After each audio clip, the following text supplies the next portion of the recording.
और अपने शौहर की इताअत करती हो। शौहर की इताअत में बहुत सी चीज़ें शामिल हैं।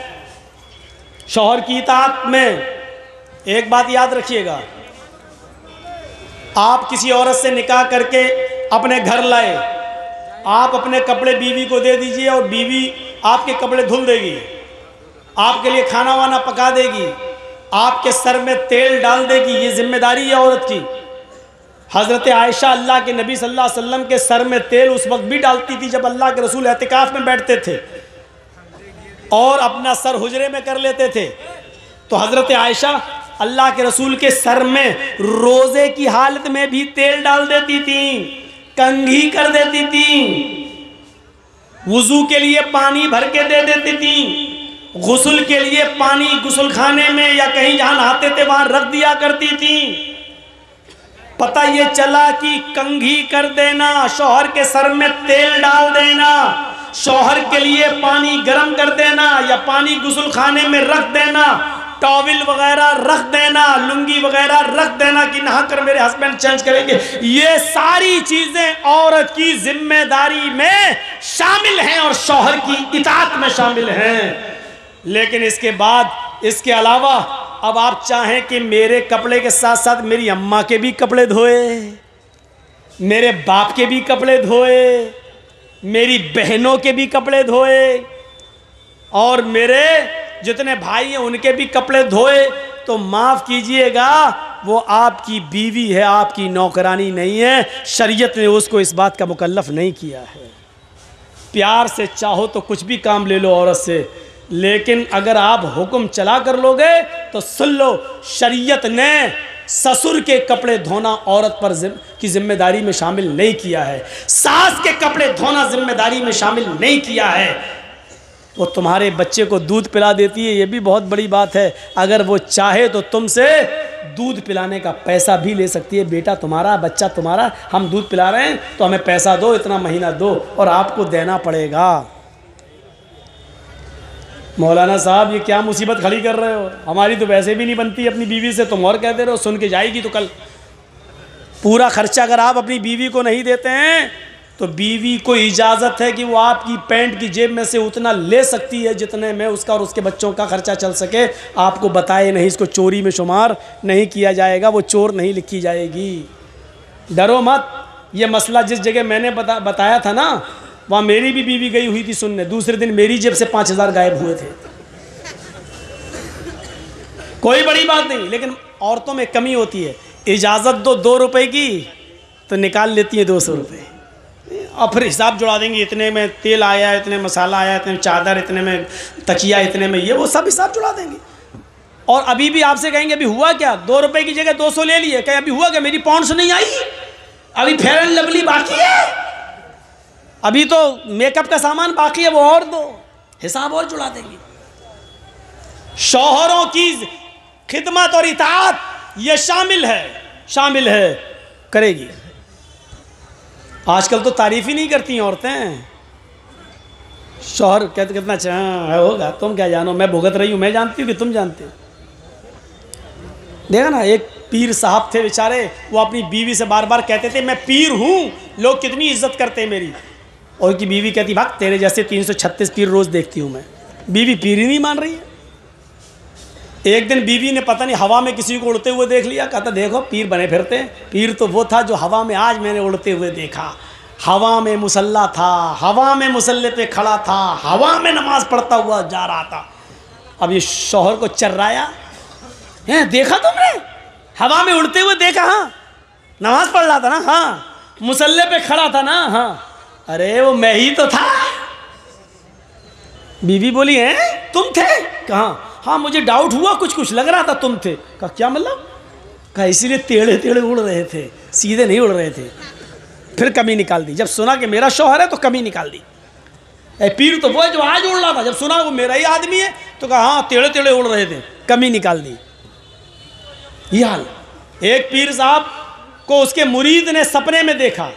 मुरीद ने, मेरे पीर साहब जन्नत में टहल रहे हैं, घूम रहे हैं, दूध की नहर, शहद की नहर, जन्नत की हूरों के बीच में बैठे हुए हैं। एक हूर अपनी तरफ खींच रही, दूसरी हूर अपनी तरफ, आओ आओ आओ मेरे पास आओ।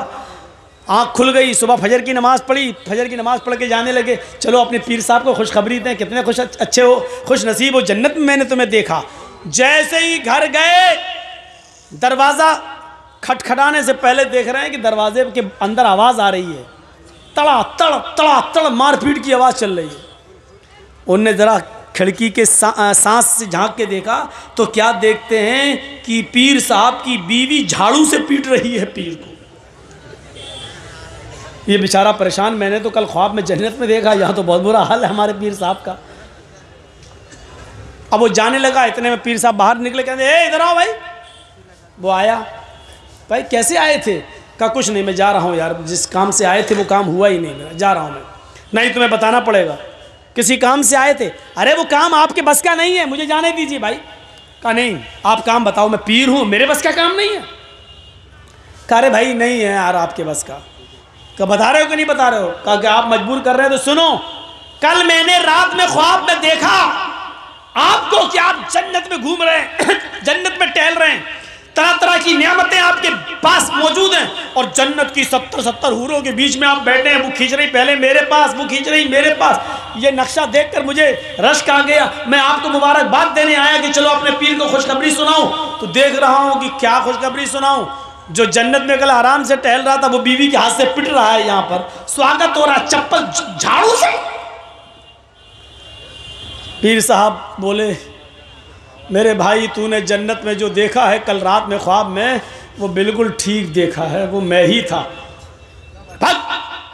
आप थे? अब भी बोल रहा मैं था? खाक थे तुम तो घर में पिट रहे। पीर साहब ने कहा पिट रहे ना, तुम्हें ये नहीं मालूम कि अल्लाह ने मुझे जन्नत दी क्यों है? तुमने जो रात में जो जन्नत देखी है, जन्नत में मुझे देखा है, वो सही देखा, लेकिन अल्लाह ताला ने जन्नत हमें दी कैसे वो तो पता लगाओ। कहा कैसे? कहा तुम तो आज देखे हो, मैं तो 18 साल से अपनी बीवी की झाड़ू से रोज़ पिटता हूँ, रोज़ पिट रहा हूँ, और अपनी बीवी की मार खाने पर जो हमने सब्र किया है, अल्लाह ने सब्र के बदले में हमें जन्नत दी है। मुरीद कहता है अच्छा अच्छा ठीक है भाई साहब, आप सब्र ही करते रहिए, जन्नत में जाइए, एक औरत से पिटिए, 70 औरत तुम्हें मिलेंगी, मैं जा रहा हूँ। तो ये औरतों का मैं ये वाक़या बता रहा हूँ, ये वाक़या हकीकत में लिखा हुआ है किताब में, हालांकि फ़र्ज़ी होगा, जिसने भी लिखा उसने कोई हवाला तो दिया नहीं है, लेकिन मैं ये बताना चाहता हूँ, उसने सिर्फ औरतों के बारे में बताना चाहा कि औरतें आज शौहरों पर इतना जुल्म करती हैं, इतना ये बताना चाह रहा था वो। लेकिन मुझे मालूम है कि फ़र्ज़ी होगा, क्योंकि बीवी से ज़्यादा ये, लेकिन ये सच्चाई है कि बीवी से ज़्यादा शौहर के हालात कोई नहीं जानता। आपकी कमज़ोरी क्या आपकी बीवी जानती होगी। एक बार कोई थे बेचारे, उन्हीं के नाम पे पूरी बरेलवियत का नाम रखा हुआ है, बरेली के एक मस्जिद में तकरीर कर रहे थे वो, और तकरीर करते करते भूल गए। तो अब बड़ी बदनामी होगी, इतने बड़े मौलाना भूल कैसे गए?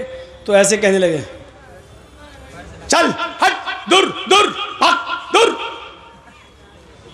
अब तकरीर ख़त्म करने के बाद जब हटे तो लोगों ने पूछा ये क्या हो गया था मौलाना साहब हजरत? वो बोले साहब खाने काबा में कुत्ता घुस गया था, उसको भगा रहा था मैं। बैठे बरेली में, और कुत्ता कहाँ का भगा रहे हैं? खाने काबा का। बीवी भी जलसा सुनने आई थी। अच्छा दूर की नज़र बड़ी तेज़ है, बरेली में बैठे बैठे कुत्ता दिखाई दे रहा खाने काबा का, जबकि खाने काबा में मक्का मदीना में कुत्ता घुस नहीं सकता और इनको दिखाई दे रहा है। ठीक है, इशा के बाद खाना तो घर ही पे खाओगे, भूख लगी है खाना लाओ।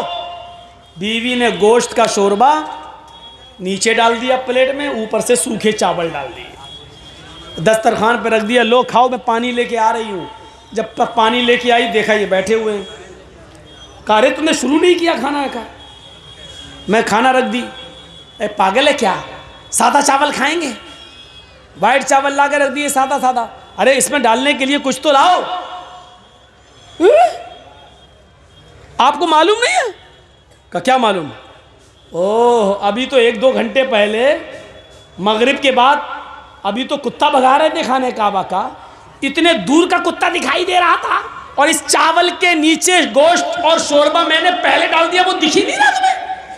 कुत्ता दिखाई दे रहा है, चावल का शोरबा नहीं दिखाई दे रहा है जो नीचे डाला। पगड़ी हटाई हजरत ने, हो जाते, घर का भेदी लंका ढाए। मेरी बीवी यहाँ कह दिया बाहर मत कह देना वरना लोगों का भरोसा उड़ जाएगा मेरे ऊपर से। ये लोग हैं, इतने नज़दीक का इल्म नहीं और खाने काबा का कुत्ता इनको दिखाई दे रहा है। तो ये चीज़ें होती हैं, बीवी शौहर की अकल भी ठीक कर देती है। तो 4 चीज़ें बताई हैं, 5 वक्त की नमाज पढ़ती हो, रमज़ान के रोज़े रखती हो, अपनी शर्मगाह की हिफाजत करती हो और शौहर की इताअत करती हो। ये 4 काम जो औरत कर ले, फल तदखुल मिन अब्वाबिल जन्नति शात, ऐसी औरत जन्नत के जिस दरवाजे से दाखिल होना चाहे हो जाएगी। उसके लिए जन्नत के 8 दरवाजे खुले हुए होंगे। ऐ अल्लाह की बंदी, तू जिस दरवाजे से जाना चाहे चली जा। ये औरत के लिए जन्नत में जाने का रास्ता। मेरी माँ बहनों, एक और रास्ता तुम्हें देता हूं जन्नत में जाने का, लीजिए। जाअतनी साइला, हजरत आयशा फरमाती है कि मेरे पास एक मांगने वाली आई, और माहा सबयान, उसके साथ 2 छोटे छोटे बच्चे थे। मेरे पास एक मांगने वाली आई, उसके साथ 2 छोटे छोटे बच्चे थे। बुखारी शरीफ की हदीस के अल्फाज हैं। और आकर कहने लगी शैअन लिल्लाह, अगर घर में खाने पीने को कुछ हो तो दे दो, मेरे बच्चों ने कई दिन से खाना नहीं खाया है।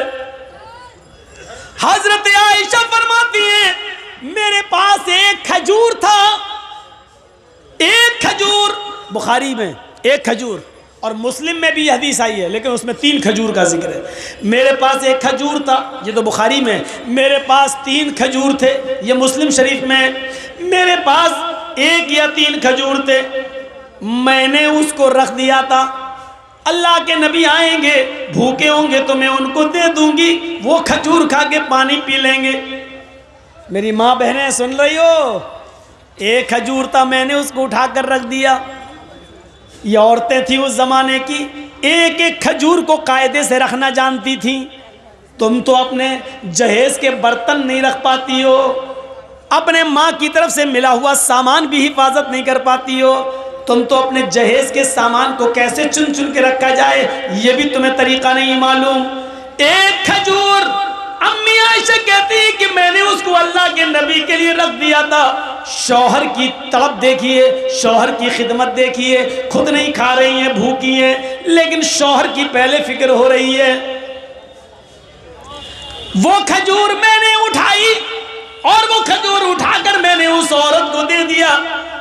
ले, मेरे पास इस खजूर के अलावा कुछ नहीं है। ये वाकया सुन लीजिए मेरे भाइयों, बड़ा दिलचस्प है। जैसी उस मांगने वाली को मैंने वो खजूर दिए, उस मांगने वाली ने अपने दोनों छोटे छोटे बच्चों के सर पे हाथ रखा और उस खजूर के 2 टुकड़े कर दिए, बीच से गुठली निकाली और गुठली को फेंक दिया और उस खजूर के 2 टुकड़े कर दिए। एक आधा टुकड़ा इस बच्चे को दे दिया और आधा इस बच्चे को दे दिया। बुखारी शरीफ के अल्फाज, खुद कुछ नहीं खाई, उन बच्चों को पानी पिलाती है और खुद पानी पीती है और चल देती है। लेकिन रुकिए थोड़ा, ये तो बुखारी से मैंने बता दिया, थोड़ा सा सब्र कीजिए, मुस्लिम का भी बता दूं। मुस्लिम में कि मैंने 3 खजूर उसको दे दिए, मेरे पास 3 थे, मैंने तीनों खजूरें उसको दे दी।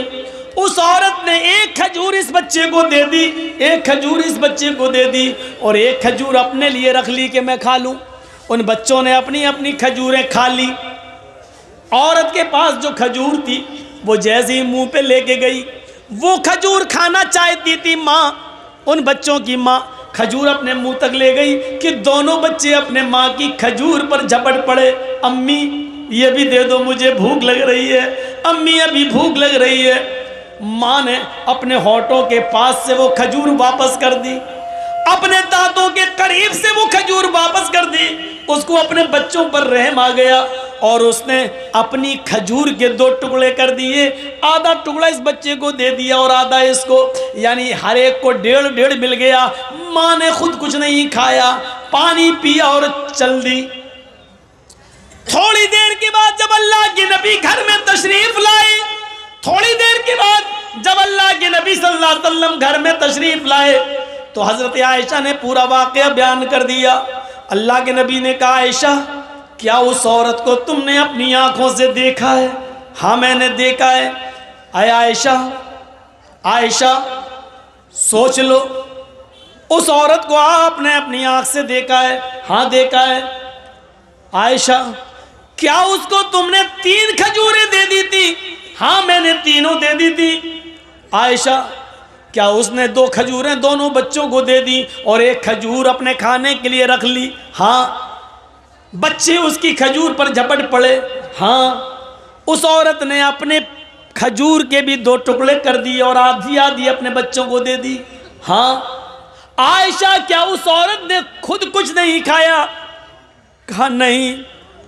आयशा, तुम्हें कयामत के दिन अल्लाह के दरबार में गवाही देना पड़ेगी।